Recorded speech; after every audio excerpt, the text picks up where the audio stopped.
Atenção pessoal, já que nós temos a possibilidade da formação de um ciclone bomba na próxima semana, o que traz inúmeros riscos para a população do sul e sudeste brasileiro. Uma frente fria vai avançar sobre o sudeste e os riscos de temporais são eminentes. Então a gente tem que ficar bem atento, já que esses grandes acumulados de chuva em boa parte do país vão trazer vários riscos de alagamento e também deslizamento de terra. Tudo bem, pessoal? Sejam bem-vindos ao Geografia em Pauta. Meu nome é Roger Daltro, sou professor de Geografia e nesse canal a gente fala sobre assuntos ligados à ciência geográfica.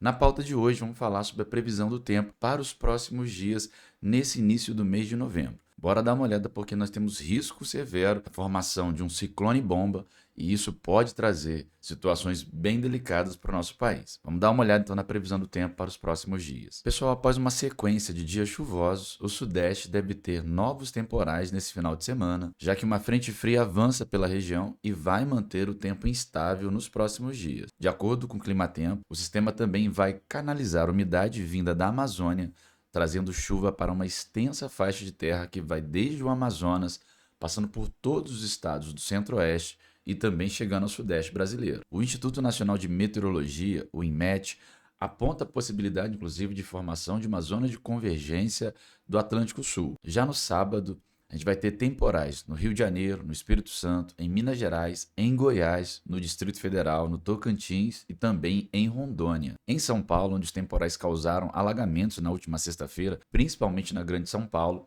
a tendência é que a chuva diminua ao longo do próximo fim de semana. Segundo o Instituto Nacional de Meteorologia, os temporais mais intensos devem ser registrados nas seguintes regiões: norte de São Paulo, centro do Rio de Janeiro, oeste do Espírito Santo, Minas Gerais, Goiás, Distrito Federal, sudoeste da Bahia, sul do Tocantins, no Mato Grosso e no sul do Pará. Nessas regiões, os acumulados podem chegar a 100 milímetros por dia, com ventos intensos de até 100 quilômetros por hora. As chuvas previstas para esses locais foram classificadas pelo INMET com um aviso meteorológico laranja, que as qualifica como chuvas perigosas.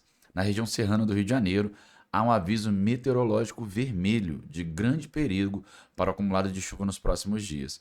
Os volumes podem superar os 100 milímetros por dia em alguns locais, com grande risco tanto de alagamento como de deslizamento de terra. Nas demais regiões do país, a previsão é de tempo mais firme. No sul, o tempo deve ficar estável, com leve diminuição das temperaturas. O sul pode ter um pouquinho de frio, mas nada de frio extremo, nada fora do comum. Já no Nordeste, a previsão de tempo firme e seco. O sul da Bahia pode registrar alguns temporais no final de semana. No domingo, dia 10, a frente fria deve seguir avançando até o sul da Bahia, o norte de Minas Gerais e também o norte do Espírito Santo. Deve chover também no Amazonas, no Tocantins, no norte de Goiás, no Paraná e em Rondônia. Já na próxima semana, a formação de um fenômeno conhecido como ciclone bomba deve ser responsável por trazer ventos fortes, tempestades para o sul do Brasil. Então, atenção máxima. Apesar da trajetória prevista para o ciclone ser de afastamento da costa, avançando para alto mar, as consequências devem ser sentidas, especialmente no Rio Grande do Sul e também em Santa Catarina. Canal de umidade, tá, pessoal? A frente fria vindo do oceano, que avança a partir do sudeste, pode criar um corredor que deve canalizar a umidade vinda da Amazônia. Segundo o IMET, a atuação de um cavado também deve contribuir para a organização de uma faixa de nebulosidade na região. Os cavados, pessoal, são áreas alongadas de baixa pressão atmosférica. Esse fenômeno meteorológico acontece quando há uma corrente de vento que ajuda na formação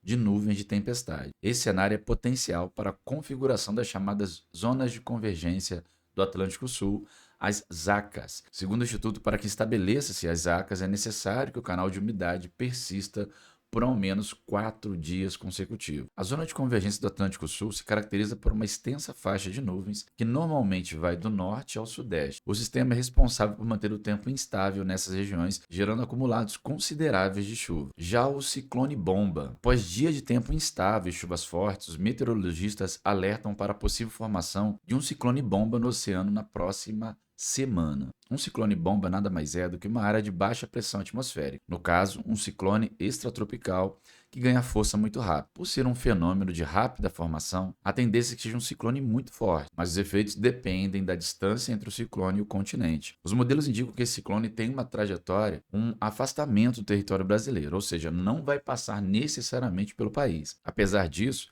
ele deve contribuir para o aumento da intensidade dos ventos no sul, além de trazer tempestades para a região. As previsões atuais indicam que os ventos podem chegar a 80 km por hora, especialmente no litoral do Rio Grande do Sul e também de Santa Catarina, com possibilidade de ressaca. A chuva deve ser forte, mas nada tão catastrófico quanto os temporais vistos lá em abril e maio na região sul do Brasil. Importante, tá, pessoal? Os avisos meteorológicos do Instituto de Meteorologia. O IMET, atualmente ligado ao Ministério da Agricultura e da Pecuária, mantém o alerta no centro virtual para avisos de eventos meteorológicos severos. Além da previsão e do monitoramento do tempo em geral, em outras atividades, o IMET emite avisos meteorológicos, nos quais classifica em 3 níveis de intensidade o fenômeno observado. Amarelo, que é o perigo potencial, laranja, como perigo, e vermelho como grande perigo. Os avisos do Alert AS do IMET não têm relação com os alertas oficiais que são usados pela Defesa Civil quando há risco para a população. Eles são feitos pelo Sistema Nacional de Monitoramento e Alerta de Desastres Naturais, que é um órgão ligado ao Ministério de Ciência e de Tecnologia e Inovações, o MCTI. É importante, pessoal, ficar alerta para a formação dessa frente fria, que já está atuando em todo o Sudeste e no Sul do Brasil, já nesse final de semana e no início da próxima semana, e para essa formação do ciclone bomba, que apesar de, por enquanto, a sua trajetória não ser pelo território brasileiro, ela alterar o tempo, principalmente no sul do Brasil, podendo trazer mais chuva, queda de temperatura, e isso a gente tem que ficar alerta. Alerta, inclusive, com as enchentes, possíveis enchentes, e, claro, possível deslizamento de terra, já que a chuva deve persistir, principalmente nessas regiões que a gente colocou para vocês aqui. E você, gostou do conteúdo? Se gostou, deixe seu like, compartilha com seus amigos, com a sua família, porque é um assunto importante ficar ligado na previsão do tempo, porque a gente pode trazer mais vezes isso para vocês aqui no canal. Obrigado aí, galera, pela audiência, pela paciência. Daqui a pouco a gente está voltando com mais conteúdos como esse para você. Até a próxima.